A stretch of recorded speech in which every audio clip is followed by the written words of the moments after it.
नमामि सद्गुरुं शान्तं सच्चिदानन्दविग्रहं पूर्णब्रह्मपरानन्दम् ईशम् आनन्दिवल्लभं गोविन्ददेवं वतिनां वरिष्ठं लब्धप्रतिष्ठं हरिभक्तिनिष्ठं ज्ञानेन्द्रगण्यं कृतभूरिपुण्यं विद्वद्वरेण्यं सततं स्मरामि मनसा स्मरामि।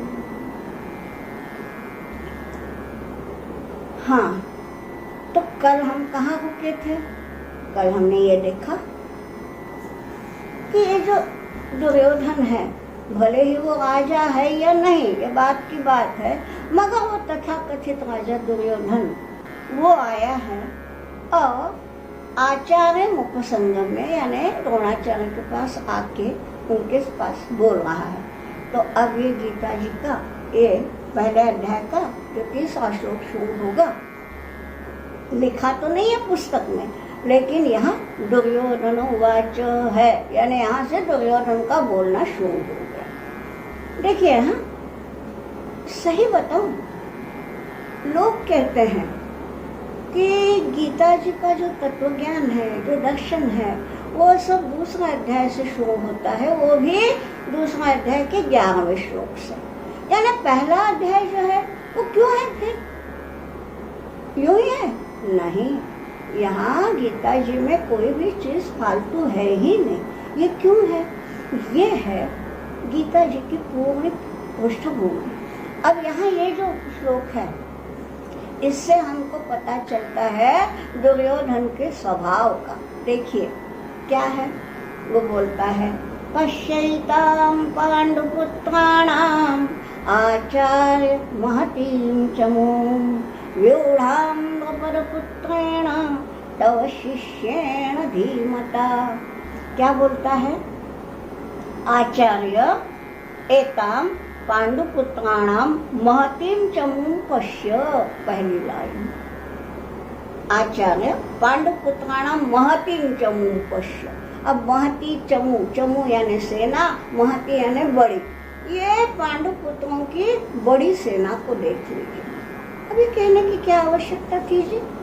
सही माने में कौरवों की सेना थी 11 अक्षौहिणी, पांडवों की थी 7 अक्षौहिणी, यानी बड़ी किनकी थी? कौरवों की ही थी। फिर भी ये क्यों कह रहा है? यूं ही इसको बोलते हैं ताना कसी करना, ताना मारना। वो बोलता है हाँ, आचार्य पांडवानाम पांडुपुत्राणाम एता महतीं चमूं पश्य, ये बड़ी सेना को देख लो। ये महती शब्द जो है ताना है। और आगे देखिए, व्यूढ़ां द्रौपदपुत्रेण तव शिष्येण धीमता, तव शिष्येण धीमता द्रौपदपुत्रेण व्यूढ़ा। व्यूढ़ा यानी जिसकी चक्रव्यूह में रचना की है, चक्रव्यूह में नहीं, किसी भी व्यूह में। हाँ, क्योंकि उस समय तो चक्रव्यूह नहीं था, वज्रव्यूह था। एनीवे, तो व्यूढ़ा का मतलब होता है व्यूह रचना की हुई सेना। तो ये महतीं चमूं पश्य, कैसी है ये चमू? चमू यानी सेना, ये कैसी है? व्यूढ़ा, व्यूह रचना है। और कैसी, किसने की है? तव शिष्येण द्रौपदपुत्रेण। देखिए, यानी पांडुपुत्र यानी इनके तो अभी दुश्मन हो गए। हमारे शत्रु सैन्य की रचना आपके ही शिष्य ने की है, तव शिष्येण। ये जानबूझ के इसको कहते हैं कि क्या, जैसे बोलते हैं चिढ़ाना, वैसा है ये कि तुम्हारा शिष्य कैसा है देखिए, आपका शिष्य कैसा है देखिए, कि आपके ही शत्रु सेना की व्यूह रचना करता है। और तव शिष्येण, कौन सा है शिष्य? द्रौपदपुत्रेण, द्रौपद राजा का पुत्र धृष्टद्युम्न। तो उसने इसकी रचना की है और उसको एक विशेषण भी दिया है, धीमता। धी यानी बुद्धि। ये आपके जो बुद्धिमान शिष्य है ना, उन्होंने ही आपके शत्रु सैन्य की रचना की है। ये जानबूझ के बताना, ये है दुर्योधन का स्वभाव। अब आगे आगे आपको पता चलेगा कि वो अर्जुन का स्वभाव कैसा है। इसी से पता चलता है कि जीत किसकी होगी आखिर। सेना किसी की भी कम हो, किसी की भी अधिक हो, मगर जो अंतरंग से अच्छा है उसी की जीत होना अच्छा होता है, अच्छा होता है। यानी यही गीता का संदेश है। और इसलिए देखिए ये क्या बोलता है, पश्येताम पांडुपुत्राणाम आचार्य महतीम चमूम यूढ़ाम लोकपुत्रेण तव शिष्येण धीमता। अब ये तो बता दिया कि ये सेना है। अब उस सेना के एक एक जो बड़े बड़े जो हैं अतिरथी महारथी, उन सभी लोगों के नाम ले लेके बता रहे हैं। देखिए, अत्र शूरा महेश्वासा भीमार्जुन समायुधि युयुधानो विराटश्च द्रौपदश्च महारथः। कुछ नहीं, देखा जाए तो ये सूची है, एक लिस्ट कि वहाँ कौन कौन है। लेकिन मैं बताना चाह रही हूँ कि ये जो नाम है ना, इनके बारे में भी हमने जानना चाहिए। कौन है वो बोल रहा है। अत्र माने पांडवों की सेना में। शूराः महेश्वासाः, महेश्वास माने महा यानी बड़ा। ईश्वास, ईशु बोलते हैं बाण को, तीर को। और ईशु का आसन यानी बाण का आसन क्या होता है, धनुष। तो ईश्वास माने धनुष। और ये महेश्वास है माने क्या है, जिनके बड़े बड़े धनुष हैं।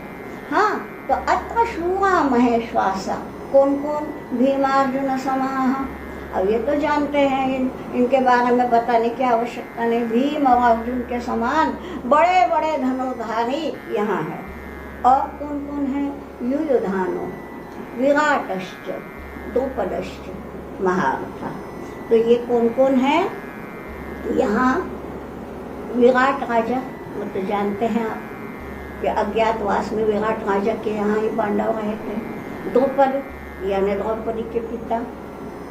सबसे पहला मैं बताना चाह रही हूँ युयुधान कौन है। युयुधान ये एक यादव है।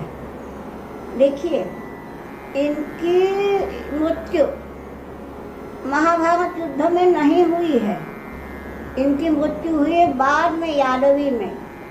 यानी जब ये महाभारत युद्ध समाप्त हुआ उसके बाद 18 साल बाद इनकी मृत्यु हुई है। वो भी यादवी यानी क्या, आपस का कलह। उसको हमने यादवी नाम ही अभी रूढ़ हो गया, क्योंकि यादव वंश में अब पहली दफा हुआ, तो इसलिए यादव एक भी नहीं बचा। अब जाने दो, वरना आप पूछेंगे कि अभी ये जो यादव हैं जिनके नाम बड़े बड़े हैं, वो क्या यादव वंश का एक भी नहीं बचा। तो क्या है, ये लोग लगा रहे हैं यूँ तो यदु कुल के जितने भी क्षत्रिय थे सारे के सारे यादव समाप्त हुए। अभी आजकल ग्वालों को यादव कहते हैं, वो इसलिए कि यदु कुल का श्री कृष्ण यादवों के घर में पला, यादवों के नहीं, नंद के घर में पला, और नंद थे ग्वाला, तो इसलिए ग्वालों ने यादव नाम ले लिया। अब ऐसे यूँ तो हम कुछ भी नाम ले सकते हैं जी, वो बात छोड़िए। यहाँ यादवी में इस युयुधान का अंत हुआ है। इसका नाम लेने का आवश्यकता क्या है। ये कोई महेश्वास नहीं है, ये कोई महारथी नहीं है। इसका नाम क्यों लिया, क्यों लिया, उसका बड़ा कारण है। ये युयुधान जो है ना, ये अर्जुन का शिष्य है।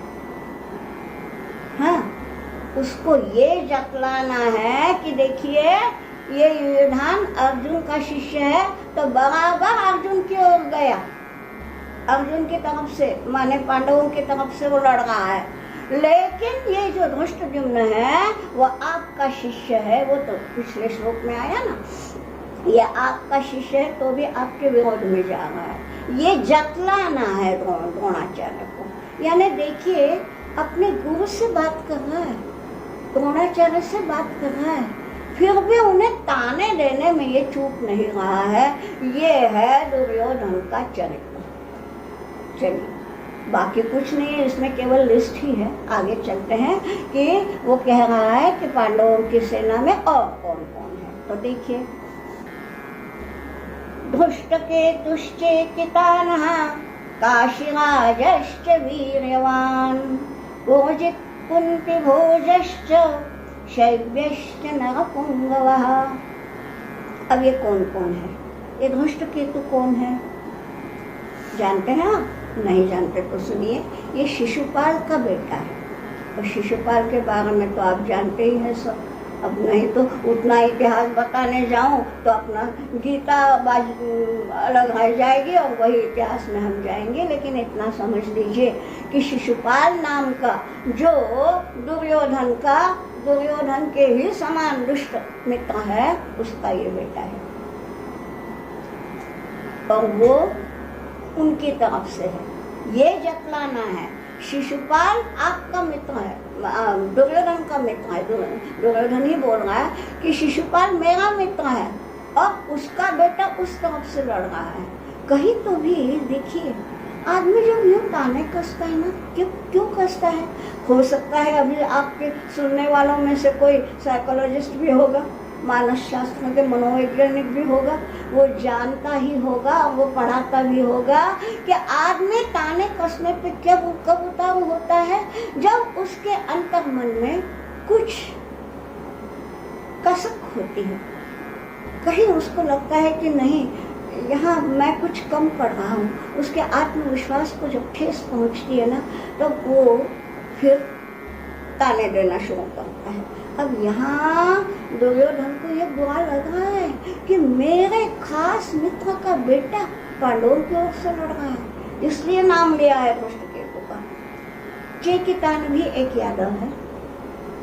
काशी राजश्च वीर्यवान, काशी के राजा है, उसके बारे में तो कुछ बोलने की बात नहीं है। काशी राजा एक अलग राजा है, वो ये तो उनकी मर्जी है कि वो पांडवों का साथ दे या कौरवों का साथ दे, उसके बारे में दुर्योधन की कोई शिकायत नहीं।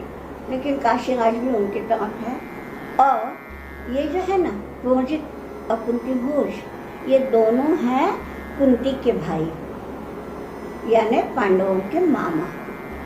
और शैव्य यानी शिवी देश के राजा, और ये है युधिष्ठिर के ससुर। युधिष्ठिर की एक पत्नी इनकी बेटी थी। तो ये सब इनके नाम लिए हैं। इनमें से ये धृष्टकेतु को तो द्रोणाचार्य ने ही मारा है महाभारत युद्ध में। उसी प्रकार ये पूजित और कुंती घोष जो हैं, कुंती के भाई हैं, इन्हें भी द्रोणाचार्य ने ही मारा है। और ये जो चेकितान है, चेकितान कोई खास बड़ा नहीं है, एक छोटा सा राजा है उनकी तरफ से, यादवों की तरफ से, उसको दुर्योधन ने समाप्त किया है। तो इन सब, ये तो बाद में आएगा, लेकिन ये अभी बता रहा है कि ये सब लोग यहाँ पांडवों के सैन्य में है। और कौन कौन है? लिस्ट ही चल रही है तो देखेंगे। युधामन्युश्च विक्रांत उत्तमौजाश्च वीर्यवान् सौभद्रो द्रौपदेयाश्च सर्व एव महारथाः। ये कौन कौन है? युधामन्यु नाम है, इसलिए उसमें कोई ये बताने की जरूरत नहीं। इसमें कौन कौन है? युधामन्यु एक पांचाल देश का योद्धा है। पांचाल देश माने द्रौपदी का मायका, तो वहाँ से ये युद्ध करने आया है। और उत्तमौजा भी वैसा ही है। ये योद्धा है, कहीं के राजा नहीं है, पांचाल देश में रहने वाले ये दोनों योद्धा हैं। और वो इसलिए आए हैं कि अभी कौरव पांडवों के युद्ध में तो वो तो द्रौपदी के साथ देंगे, इसलिए वो आए हैं। और उनके विशेषणों के ऊपर ध्यान दो। युधामन्युश्च विक्रांता, विक्रांत माने वही पराक्रमी, जिसका विक्रम बहुत है उसे विक्रांत कहते हैं। तो युधामन्यु कैसा है? विक्रांत है। और उत्तमौजा भी कैसा है? वीर्यवान। वीर्य माने शौर्य, वो भी शूर है। तो ये दोनों शूर योद्धा यहाँ आए हैं। ठीक। फिर सौभद्र यानी सुभद्रा का पुत्र यानी अभिमन्यु। और द्रौपदेयाश्च द्रौपदेय माने द्रौपदी के 5 पुत्र। आप अगर इच्छुक हो तो उनके नाम भी सुना दूं कि 5 पुत्र हैं, ये 5 से हुए हैं। यानी जो युधिष्ठिर का पुत्र है तो 5 द्रौपदी के, जो युधिष्ठिर का पुत्र है उसका नाम है प्रतिविंध्य। नाम बड़ा सुंदर है। विंध्याचल है ना, ये प्रतिविंध्य है। यानी जैसा विंध्याचल अड़िग है वैसा ये भी प्रतिविंध्य है। फिर भीम का जो बेटा है उसका नाम है सुतसोम। अर्जुन का जो बेटा है उसका नाम है श्रुतकर्मा। श्रुतकर्मा यानी श्रुति के अनुसार, श्रुति यानी वेद वचन, तो वेद वचनों के अनुसार कर्म करने वाला श्रुतकर्मा। नकुल का जो बेटा है उसका नाम है शतानीक। अनेक माने सेना, शतानीक यानी 100 योद्धाओं का अकेला, उनको अकेले कर सकता है वो, जो उनका क्या माने उनको संभाल सकता है, शतानीक। और सहदेव का जो बेटा है उसका नाम है श्रुतसेन।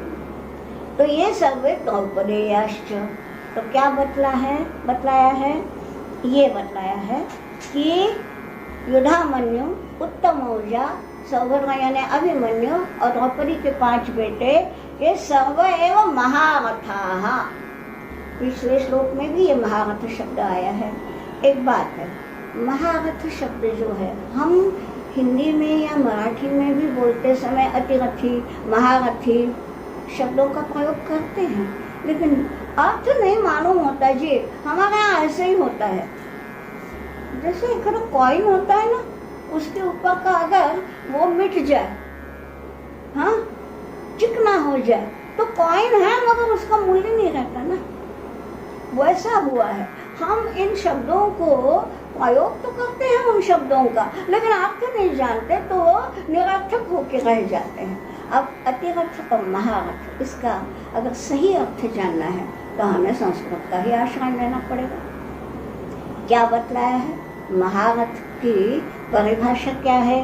11 सहस्राणि योधयेद्यस्तु धन्विनाम, 100 सहस्राणि धन्विनाम। धन्वी यानी धनुर्धर, धनुर्धारी, और उनके 100 सहस्र। देखिए 1 सहस्र यानी 1000 आप जानते हैं, और 100 सहस्र यानी कितने हो गए, है ना? आप लोगों में कोई गणित वाले भी होंगे, तो ये 1 लाख हो गए। और ये जो है नहीं 1 लाख कैसे, 10 लाख, ये 1 करोड़ हो गए। तो धन्विनाम 10 सहस्राणि 100 सहस्राणि योधयेत्, जो इन इतने योद्धाओं का सामना अकेला कर सकता है उसको शास्त्रों में महारथ कहा है। और ये स्वयं दुर्योधन कह रहा है, बोला किससे कह रहा है? अपने आचार्य से, द्रोणाचार्य से, कि ये जो है ना ये भी सभी महारथी हैं।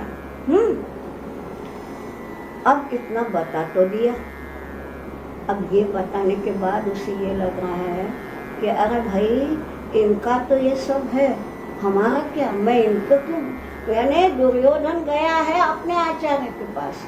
पहले तो ये कि देखो देखो इनकी महती चमू देखो, और ये किसने रचना की है, तो आपके ही शिष्य ने की है। ये सब बोलना जो है ये तो हो गया, तो बोलते बोलते ही उसके मुंह से निकल गया कि भाई ये सब महारथी हैं, तो फिर अपना क्या? तो इसलिए अगले श्लोक में वो अपना बता रहा है। क्या बताया है देखिए, अस्माकं तु विशिष्टा ये तान् निबोध द्विजोत्तम, नायका मम सैन्यस्य संज्ञार्थं तान् ब्रवीमि ते। यहाँ फिर दुर्योधन का स्वभाव समझ में आता है कि अस्माकं यानी हमारे, हमारे यानी अपने बोलना चाहिए, ठीक है। अस्माकं शब्द जो है संस्कृत का वो दोनों के लिए होता है, हमारे यानी हम सब के। और यहाँ जो है हम सब के अपने, तो अस्माकम ये विशिष्टा, हमारे जो विशिष्ट योद्धा है, तो उनके लिए हे द्विजोत्तम, इसका अन्वय क्या होगा? हे द्विजोत्तम। द्विज यानी होता क्या है, हिंदी में अक्सर ब्राह्मण को द्विज कहा जाता है। थोड़ा सा गीता से थोड़ा सा हट के बता दूं कि द्विज का अर्थ क्या है। द्वि यानी दो, ज यानी जन्म लेने वाला, दो जन्म लेने वाला। मतलब क्या? एक ही जन्म होता है, वो दो दफा पैदा होता है। मतलब कैसे? इसलिए पक्षियों को भी द्विज कहा जाता है। क्यों? क्योंकि पक्षी पहले जो जन्म लेता है वो अंडे के रूप में होता है, और बाद में अंडे से उसका बच्चा निकलता है। तो दो दफा जन्म हुआ ना, एक दफा अंडे के रूप में, एक दफा छोटे पंछी के रूप में। इसलिए उनको भी द्विज कहा जाता है। अब ब्राह्मण को द्विज क्यों कहा? देखिए, ख्याल रखिए, केवल ब्राह्मण द्विज होते हैं ऐसा नहीं, क्षत्रिय भी द्विज हैं, वैश्य भी द्विज हैं। क्या? क्यों? कि उनका पहला जन्म तो माँ के गर्भ से जब बाहर निकला बच्चा तो वो होता है, तो उसके लिए वो ब्राह्मण नहीं है। तो कब कहलाता है? देखिए, जन्मना जायते शूद्रः, जो पैदा होता है वो जन्म जब लेता है तो शूद्र ही होता है, वो चाहे किसी का भी बेटा हो। वो जन्मना जायते शूद्रः, फिर संस्कारात् द्विज उच्यते, जब उसके ऊपर संस्कार होते हैं तब वो द्विज होता है। अब ये जो संस्कार है वो है उपनयन संस्कार, यानी जिसको आज की भाषा में हम कहते हैं जनेऊ। जनेऊ हो गई है ना, वंजी बंधन, व्रत बंधन, कोई किसी भी शब्द से करेंगे। तो ये संस्कार जब हो गया तब वो द्विज हो गया। क्यों? कि पहले तो ऐसे ही बच्चा था, बाद में उसको जब संस्कार मिल गए तो उसका जीवन ही बदल जाता है, कि उसको कुछ न कुछ नियमों का पालन करना ही पड़ता है, इसलिए वो द्विज। और यहाँ इनको बोला है द्रोणाचार्य को द्विजोत्तम, द्विजों में से उत्तम। तो ये द्रोणाचार्य, हे द्विजोत्तम, अस्माकं ये विशिष्टाः, हमारे सैन्य में जो विशिष्ट हैं, यानी विशेष रूप से उल्लेखनीय हैं, तान निबोध, उनको जान लो। दूसरे लाइन लेने से पहले मैं आपको पूछती हूँ, बताइए, निबोध बोलने की गरज थी? ये द्रोणाचार्य कौन है? उनके सेनापति हैं, है ना, कौरवों के। क्या सेनापति नहीं जानता हमारे सेना में कौन है? बताने की क्या गरज है? निबोध माने जान लो, बोध करो। हाँ, तो तान निबोध, अस्माकं ये विशिष्टा तान निबोध, हम में से जो विशिष्ट है उन्हें जान लो। कोई गरज नहीं है, लेकिन ये जो है ना, खुद का बड़प्पन जहाँ तहाँ दिखाना। अगर गुरु के सामने भी बड़े हो गए तुम, ये है दुर्योधन की असलियत जो है वो ये है। तो हे द्विजोत्तम, अस्माकं ये विशिष्टा तान निबोध। और आखिर में क्या बोलता है? नायका मम सैन्यस्य, जो मम सैन्यस्य नायका, मेरे सैन्य के जो नायक है, मम नहीं बोला। ये अहम जहाँ आता है ना, उसका पतन होना निश्चित है। यहाँ दुर्योधन क्या बोलता है? वस्तुतः एक सेनापति से बोल रहा है, अपने गुरु से बोल रहा है। अरे थोड़ी तो नम्रता होनी चाहिए ना, नम्रता को दी तिलांजलि, और बोल रहा है मम सैन्यस्य नायका, मेरे सेना के जो नायक है ना, सौद्यार्थम तान भवेमिते, मैं उनकी संज्ञा लेके यानी उनके नाम लेके बताता हूँ। ठीक है, क्योंकि पहले तो पांडवों की सेना का हो गया वर्णन, अब अपनी सेना का करना है। तो संज्ञार्थम तान ब्रवीमिते, लेकिन ये कौन है? नायक का मम सैन्य से। सोचिए जरा द्रोणाचार्य के मन पर क्या बीतती होगी कि अरे इस सेना की रचना मैंने की, व्यूह रचना मैंने की, द्रोणाचार्य से रेखा व्यूह रचना करने वाला दूसरा कोई था ही नहीं। तो क्या वो जानता नहीं था कि यहाँ मेरे सेना में कौन कौन क्या है? लेकिन मम सैन्य से नायका, ये सेना मेरी है। यानी आप आचार्य हैं लेकिन फिर भी you are just a paid servant. ये जकलाना जो है ये है दुर्योधन, और इसलिए उसका पतन होना चाहिए।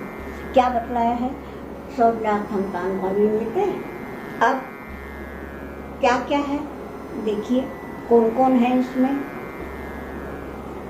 भवान भीष्मश्च कर्णश्च कृपश्च समितिञ्जयः अश्वत्थामा विकर्णश्च सौमदत्तिस्तथैव च। नाम लिए हैं।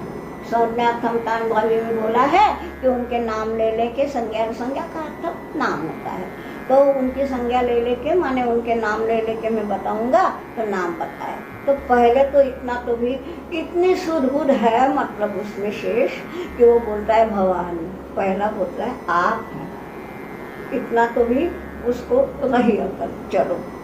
बाद में भीष्मश्च। अब सोचो भीष्म का नाम लेना चाहिए था।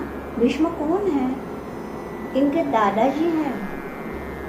हाँ, सगे ना हो, चचेरे हो, लेकिन दादाजी है ना, दादाजी का नाम लेके पुकार रहे हैं। यानी क्या है ये दुर्योधन? सोचो, संज्ञा ली है भीष्म के, उनके भीष्माचार्य के शूरता के बारे में कोई संदेह नहीं है उसमें, इसलिए बोल दिया है कि वो जो नायक मम सैन्य से, मेरे सेना के नायक हैं, लेकिन सेना मेरी, नायक मम सैन्य से, और मेरे सेना के जो नायक है ना उनमें से एक है भीष्म। यानी भीष्माचार्य को कहाँ ला के रख दिया? भवान भीष्मश्च कर्णश्च। अब एक बात बोलो, इसके बाद भगवान बोल दिया द्रोणाचार्य, भीष्माचार्य बोल दिया, वो भी ठीक किया। भीष्माचार्य तो बोला ही नहीं है, दादाजी भी बोला नहीं है, भीष्म ही बोला है, लेकिन वो भी ठीक है। मैंने जो क्रम लिया है वो क्रम ठीक है, लेकिन बाद में क्या कृपाचार्य का क्रम नहीं आना चाहिए? उसके पहले किसका आया है? कर्ण। और एक बात है, आपने यदि श्रद्धेय गोविंद देव गिरि जी का, स्वामी जी का, यदि आपने महाभारत कथा उनकी सुनी है तो पता चलेगा कि कर्ण क्या चीज है, कितनी तुच्छ चीज है। पूरे महाभारत में हम लोग ना केवल गीता पढ़ते हैं, तो गीता क्या है?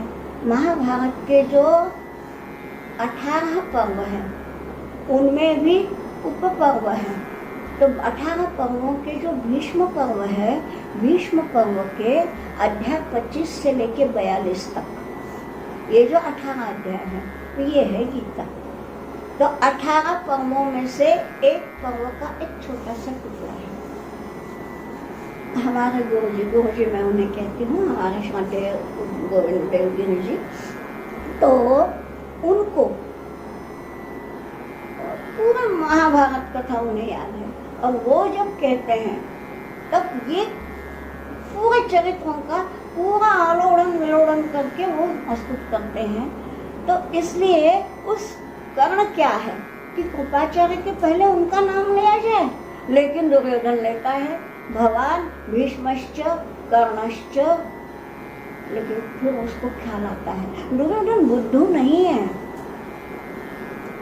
बड़ा बुद्धिमान है। उसको लग रहा है कि मेरा दोस्त है कर्ण, इसलिए मैंने मेरे मुंह से उसका नाम पहले आ गया, लेकिन इसलिए झट से बाद में जल्दी से कृपाचार्य का नाम लेता है और बता देता है कि समितिञ्जयः कृपाचार्य। तो मेरी सेना में नायक कौन कौन है? एक तो आप हैं, भीष्माचार्य है, कर्ण है और कृपाचार्य है।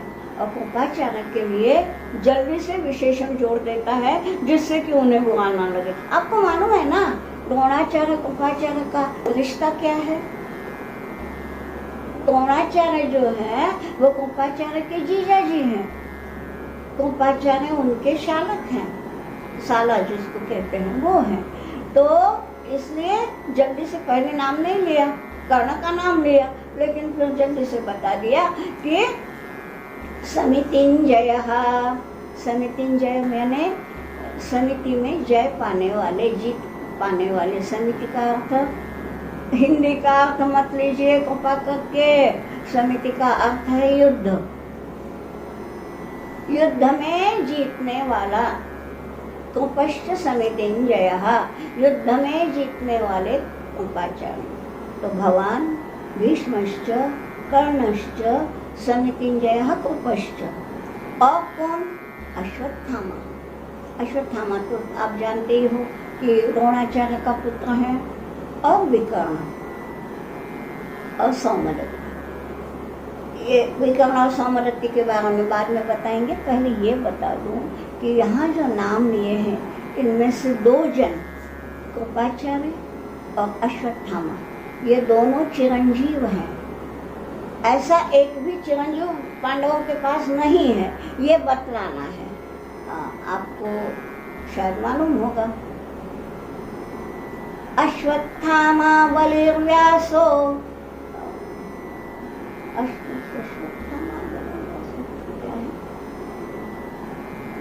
या अभी उस याद नहीं आ रहा, लेकिन ये जो सप्तैते चिरंजीविनः, ये 7 जन जो है चिरंजीव है, और उनमें ये है एक कृपाचार्य और अश्वत्थामा।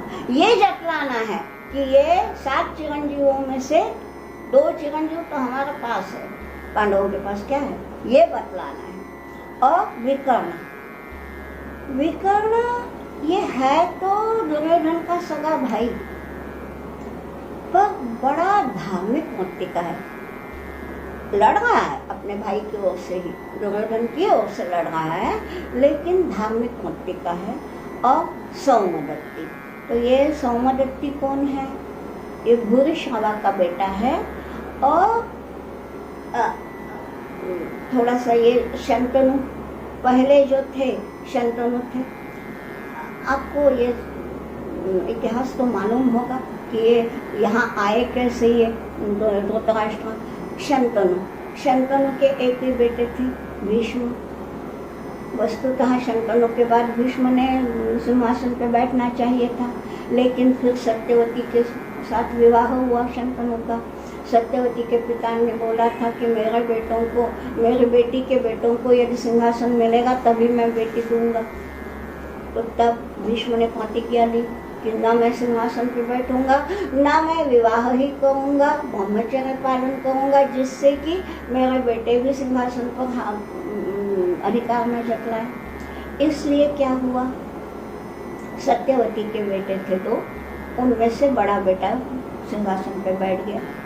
छोटा बेटा तो विवाह के पहले ही मर गया। बड़ा बेटा विवाह हुआ लेकिन विपुत्रक मर गया। तो अब सिंहासन खाली था। और ऐसे समय पे सत्यवती ने बोला है भीष्म को कि हाँ तब बोला था, लेकिन अब सिंहासन खाली है तो बेटे तुमने ये संभालना है। तब भीष्म प्रतिज्ञा, महाभारत ने हमें कुछ कुछ बड़े सुंदर शब्द दिए हैं, रामायण में भी। रामायण में राम बाण लक्ष्मण रेखा, ये जो शब्द हैं, ये शब्द हमारे भारत में कोई भी भाषा हो, हिंदी हो, बंगाली हो, गुजराती हो, मराठी हो, हर भाषा में ये शब्द हैं। और ये देन किसकी है? रामायण की और महाभारत की। तो भीष्म प्रतिज्ञा माने ऐसी प्रतिज्ञा जो कहीं ना डिगे, वो है भीष्म प्रतिज्ञा। और भीष्म ने प्रतिज्ञा कर ली कि न मैं सिंहासन पर बैठूंगा और न मैं विवाह ही करूंगा। इसलिए फिर इनकी जो विधवाएं थी 2, उनमें से एक का बेटा है धृतराष्ट्र और एक का बेटा है पंडु। ठीक है। प्रश्न है, यदि वंश परंपरा से हम सिंहासन पर बैठाते हैं तो शंतनु के वंश का कौन है जी? न धृतराष्ट्र है, न ये है, कोई भी नहीं है। तो सही माने में इनका कहीं से भी हक नहीं पहुंचता, जाने दीजिए इस बात को। लेकिन ये सौमदत्ती कौन था? हम सौमदत्ती के बारे में बोल रहे थे। तो ये सौमदत्ती कौन था? ये है शंतनु के जो भाई बाल्हिक, उनका पोता है, भूरिश्रवा का बेटा है। सही माने में अगर सौमदत्ती को ही माने शंतनु का उनका वंशज है, वो भाई का बेटा है, भाई का पोता है, इसका मतलब उसका हक होता है कि नहीं? तो वो है ये सौमदत्ती। लेकिन वो कौन है? नायका मम सैन्यस्य, वो केवल मेरे सेना के एक नायक मात्र है। यानी देखिए कैसी है ये, इसको कहते हैं कुटिल राजनीति। वस्तुतः मराठी में एक शब्द है राजकारण, जो हिंदी में नहीं है। राजनीति और राजकारण में बहुत फर्क है। राजनीति यानी पॉलिटिकल साइंस, और राजकारण माने गंदा पॉलिटिक्स। यहाँ राजनीति नहीं है जी, हिंदी में भले ही राजकारण शब्द नहीं है, लेकिन यहाँ पॉलिटिकल साइंस नहीं है, यहाँ गंदा पॉलिटिक्स है।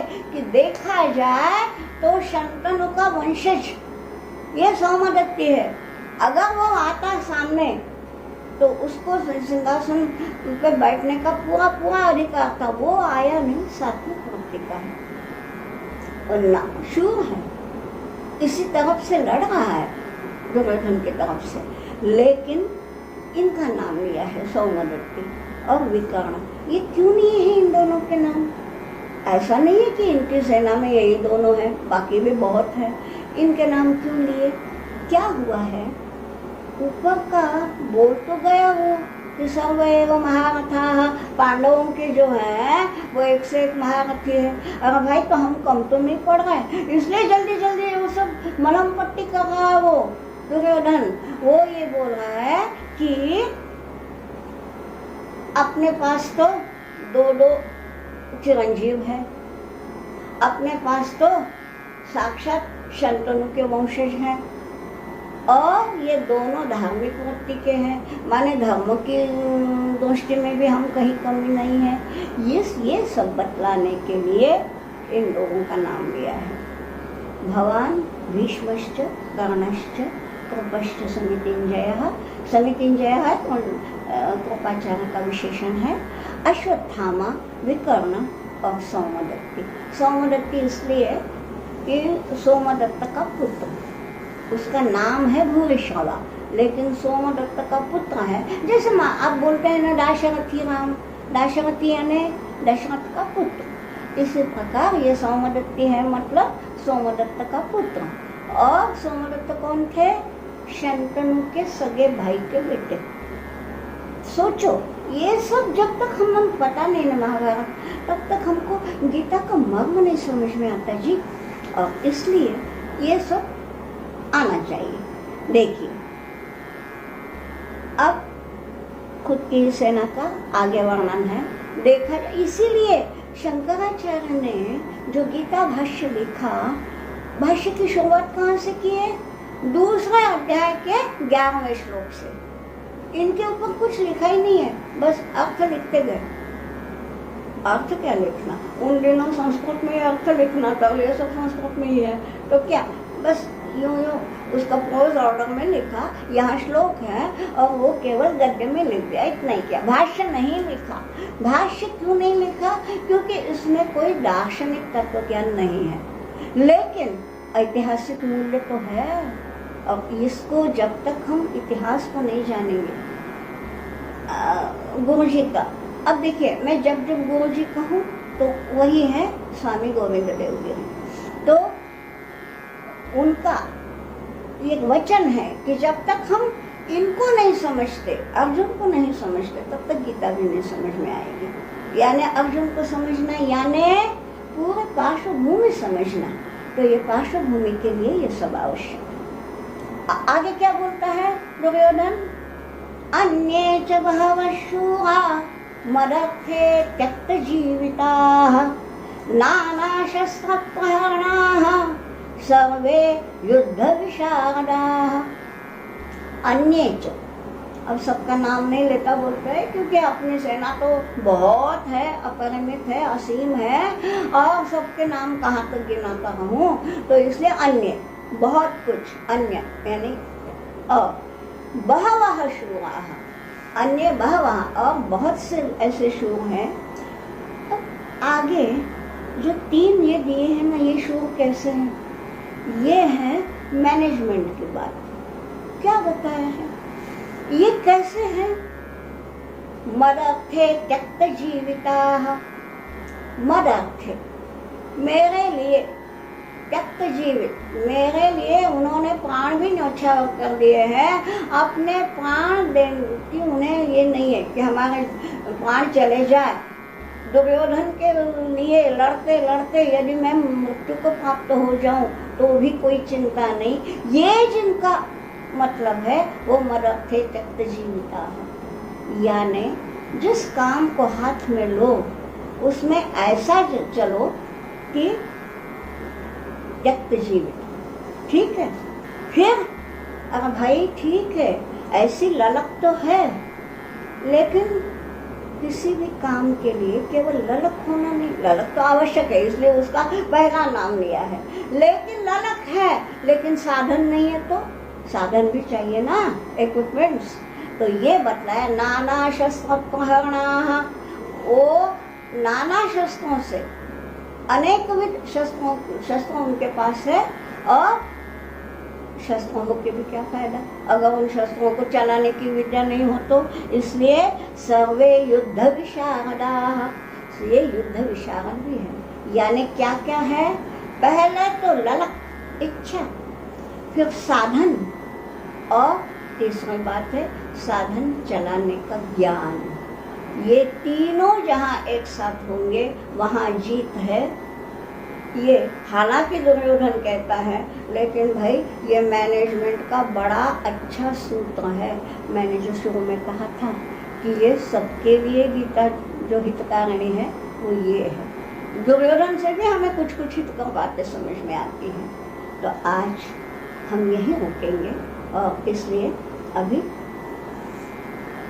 2 श्लोक बोल के आज यहीं विराम लेंगे।